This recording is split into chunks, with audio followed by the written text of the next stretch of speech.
Along with VGG in 2014 was also another network called the GoogleNet. The GoogleNet obviously came from Google, focused on deeper networks but with an objective for efficiency, to reduce the parameter count, to reduce memory usage, and to reduce computation. So how did they go about achieving all of this? They had up to 22 layers in the network. Remember, VGG went up to 19. So the GoogleNet went to 22 layers. So the networks were getting deeper each year. They did not have any FC layers. How did that help?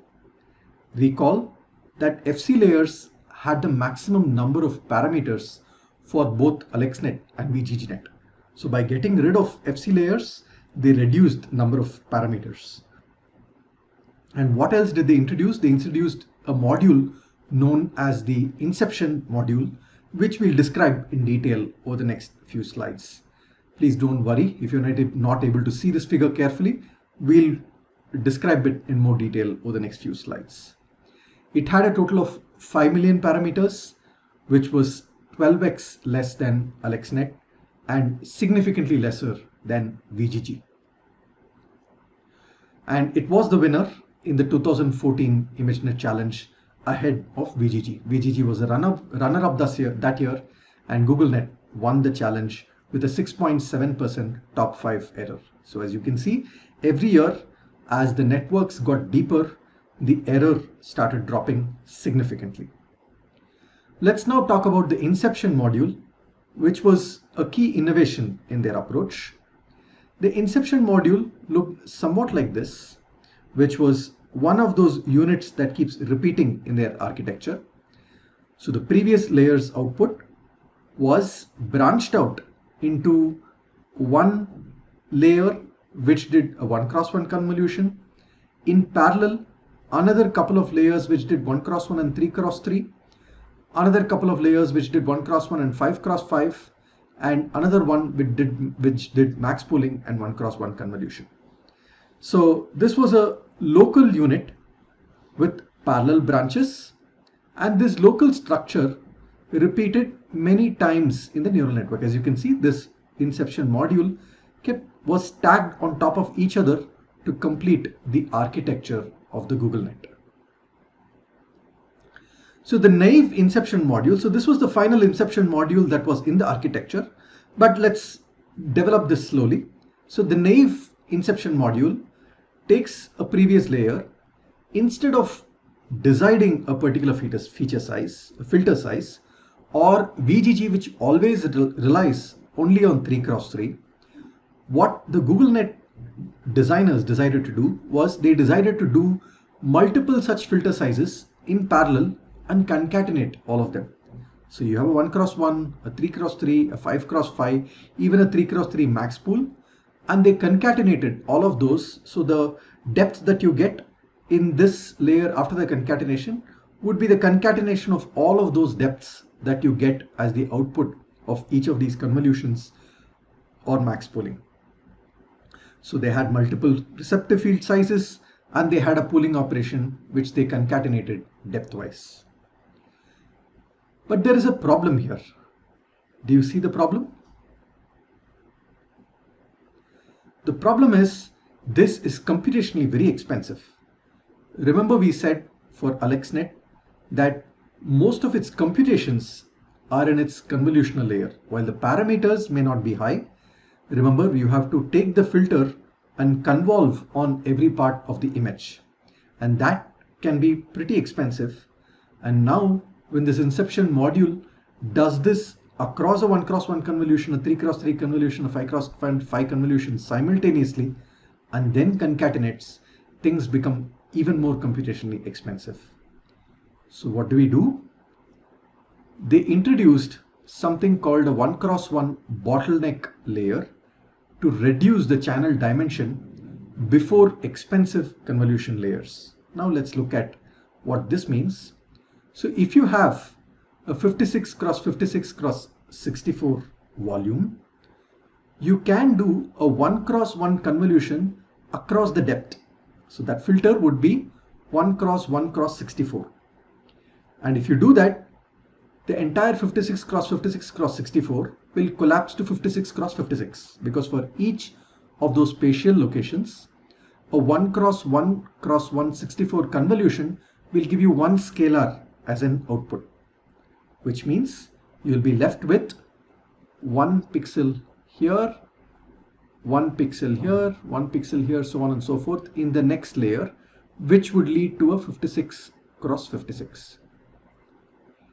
So remember, the filter size for this 1 cross 1 convolution would have been 1 cross 1 cross 64. That's the 1 cross 1 convolution, or the bottleneck convolution bottleneck layer we are talking about. But they had 32 such filters, which means 32 such 1 cross 1 cross 1 cross 1 cross 64 filters, which results in the output now becoming 56 cross 56 cross 56 cross 32, because of 32 such filters. So by doing the 1 cross 1 convolution, a 56 cross 56 cross 64 volume became a 56 cross 56 cross 32 volume. And you can imagine now that you could have, instead of 32 filters, you could have just chosen 3 filters, 4 filters, so on and so forth. So the depth could have been arbitrarily reduced by using this trick of doing 1 cross 1 convolution. And that's what the GoogleNet designers did in the Inception module. What does this help with? This preserves spatial dimensions and reduces depth, and it projects the depth to lower dimensions. So now the final Inception module, this was the naive Inception module we saw a couple of slides back.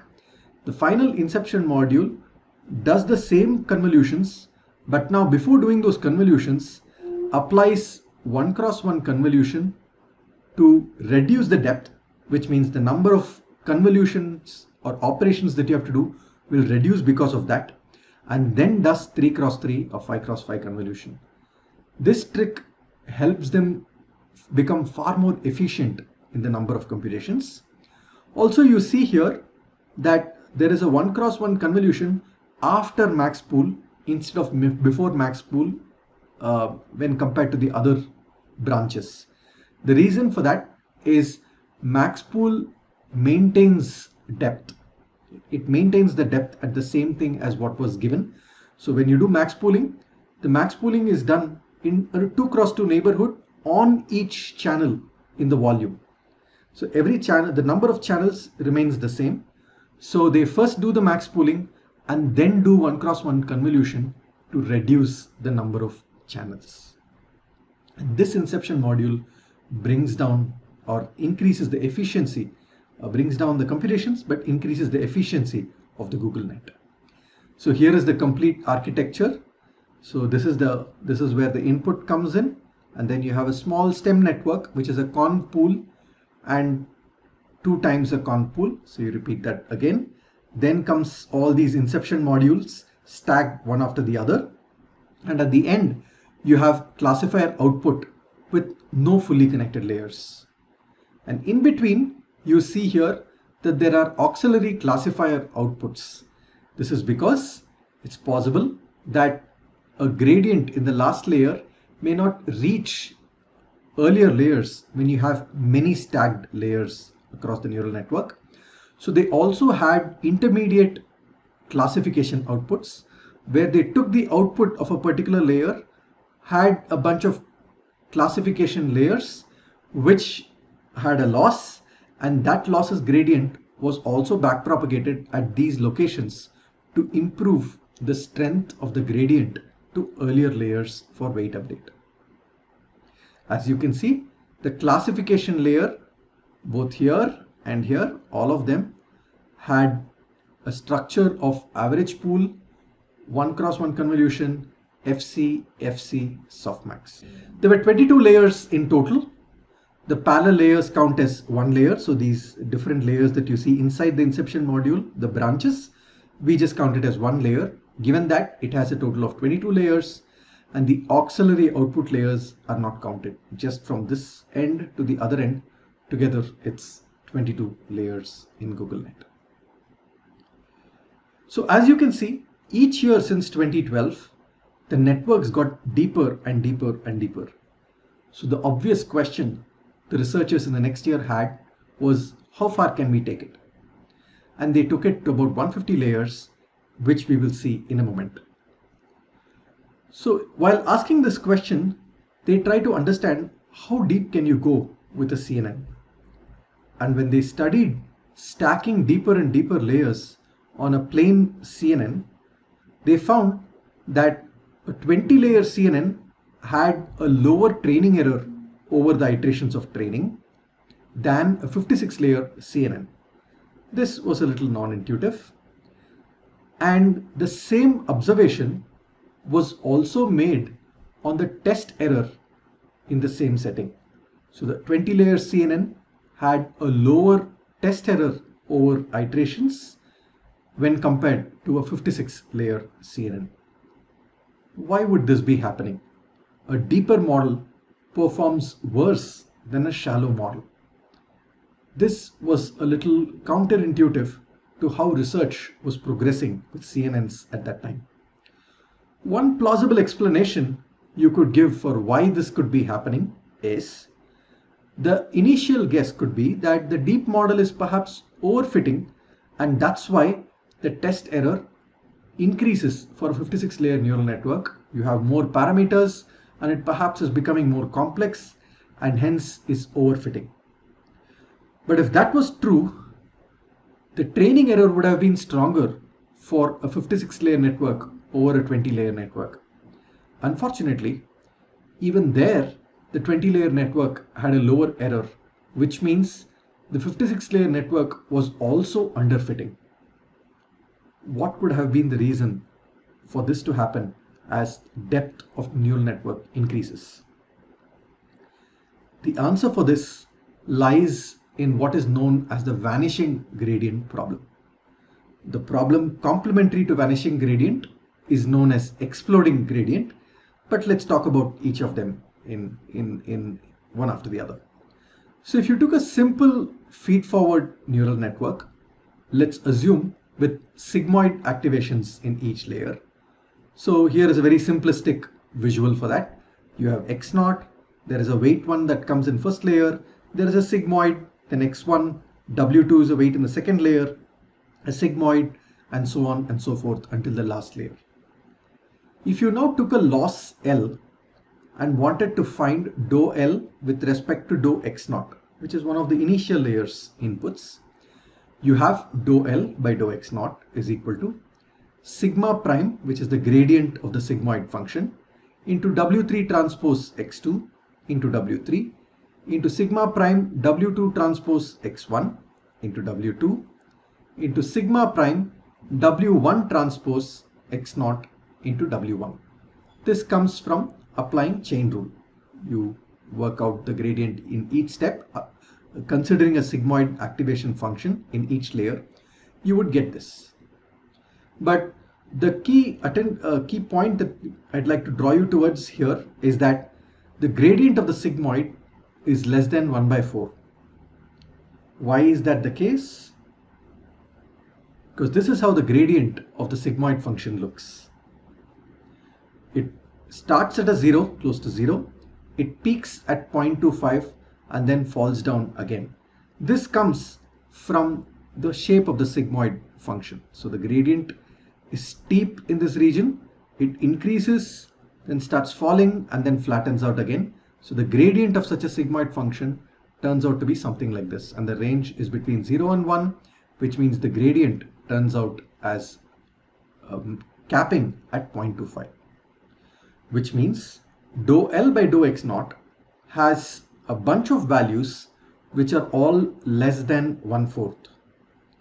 What do you expect will happen to dou L by dou x0?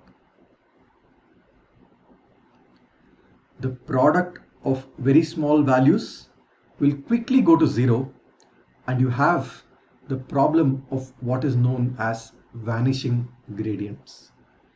As you go deeper and deeper into a neural network, the gradients, especially if you have such squashing activation functions, the gradients are less than 1, and as they get multiplied over the several layers during backpropagation, the gradient becomes feeble and feeble as it proceeds towards the initial layers. In other words, the gradients never reach the initial layers, or the initial layers may get stuck with the random initialization that we came up with and may never go further. So you could argue that instead of randomly initializing the neural network with some random weights and then not updating them at all convincingly, why have those layers in the first place? Let me not take such a deep network. That could be one way of arguing against to solve the vanishing gradients problem, but we'll talk about a different approach in a slide from now. The complementary problem, known as the exploding gradients, can happen when maybe there is another activation function such as ReLU, where the gradient could be 1 or greater than 1, or depends on what the activations are, or as I said, any other function where these terms end up becoming greater than 1. The product of those values, as you go deeper through many layers, can explode to a high value, and that also can cause problems. However, exploding gradients is often easily handled by a trick known as gradient clipping. This is very popularly used in practice. People just say that when gradient goes beyond 10, for instance, you assume the gradient to be 10. So anything greater than 10 will just be 10. You just clip it at that value, and that will ensure that the gradient does not explode. Coming back to the vanishing gradients problem, this problem was addressed in a CNN architecture in 2015 called ResNets, or residual nets. They wanted to ensure that a deep model should at least perform as well as a shallow model. How is this possible? The idea they came up with was to introduce what are known as residual blocks, which are connected to each other through identity connections or identity matrix. What does that mean? In the original CNN, you have an X. It goes through a few layers such as conv layer, then a ReLU, then a conv layer, and it gets transformed over those layers and becomes a certain h of X. This could be one portion of a neural network, for instance. But in a residual block, what these designers came up with was to say that X goes through a conv layer, a ReLU, a conv, just as in the vanilla CNN, but they also have a side channel to take the input X as it is and add it up here 2 layers later. Which means what was originally the function h of X now becomes f of X, which is the new transformation that happens through these layers, plus an X that comes directly here and gets added at this layer after the conv. Each such block where the identity connections come back and add the original input is known as a residual block. Why is it a residual block? Because originally these layers captured a function h of X, but now these layers capture the residual h of X minus X. Remember, now we are saying here that this together here must be equal to h of X, or rather f of X will be h of X minus X, which is now the residual rather than h of X itself. So the way the residual network was designed is to have a stack of many residual blocks. Each residual block had 2 3x3 conv layers, as you can see, 2 3x3 conv layers, and then the X that came out of this, or whatever representation came out from this particular joint here, was directly passed on again to the output of those 2 conv layers, and this was repeated again and again over the blocks in the neural network. Periodically, the number of filters were doubled. So you can see here that 64, which was the number of filters in the initial residual blocks, became 128 after a set of residual blocks, which after a few more residual blocks became 512 and so on and so forth. And it was also downsampled spatially using stride 2, that is divided by 2 in each dimension, to bring the size of the feature maps lower as you went deeper.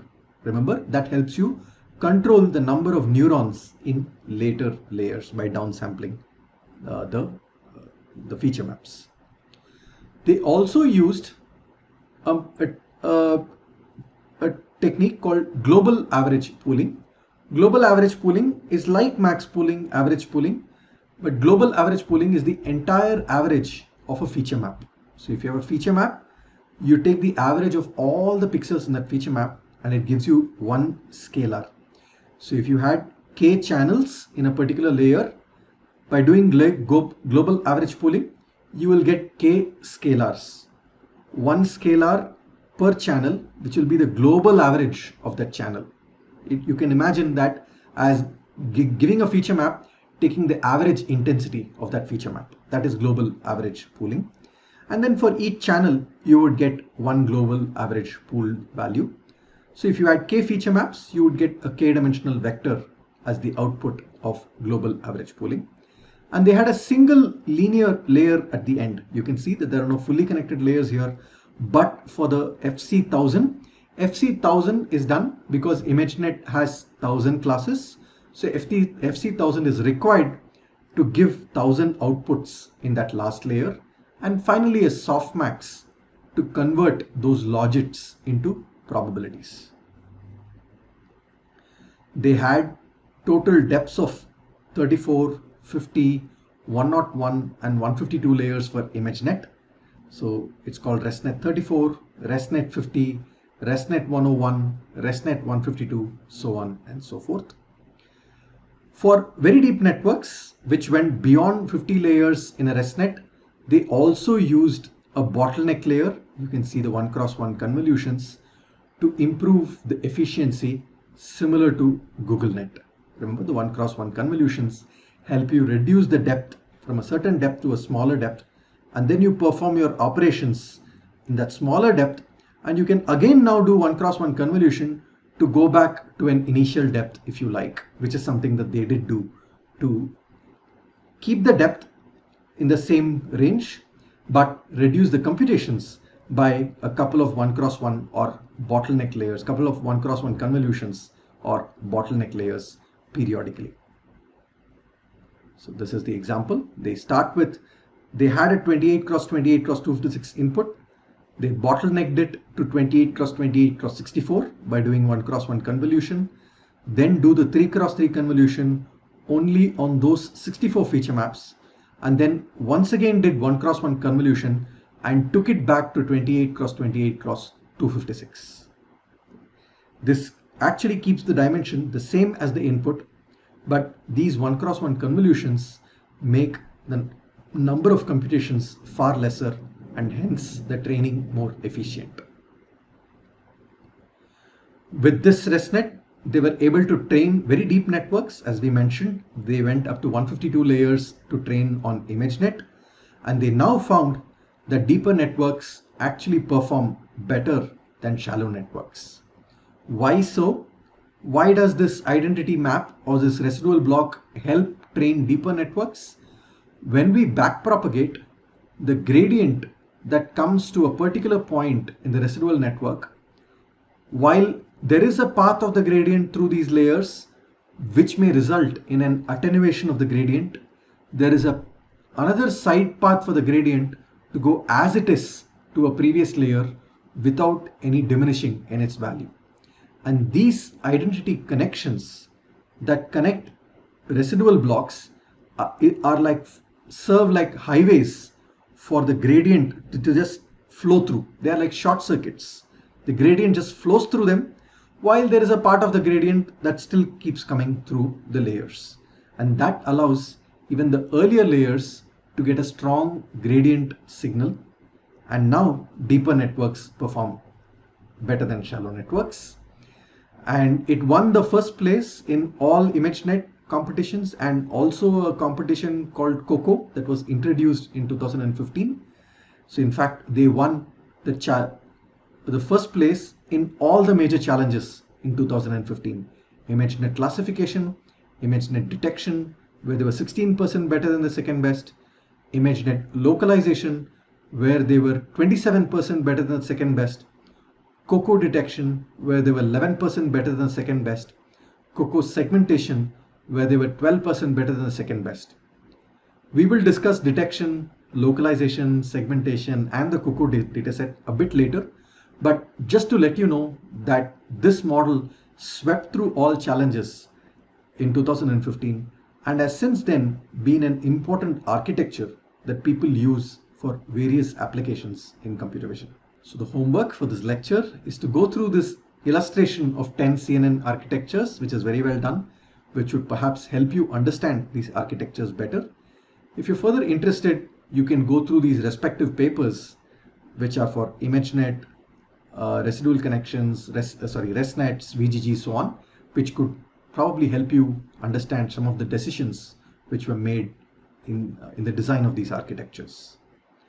The exercise for this lecture is going to be show that minimizing negative log likelihood in a neural network with a softmax activation function in the last layer is equivalent to minimizing cross-entropy loss function. We are not going to work this out in the next lecture. Please read this chapter 3 of Nielsen's online book if you would like to understand this further. With that, here are your references.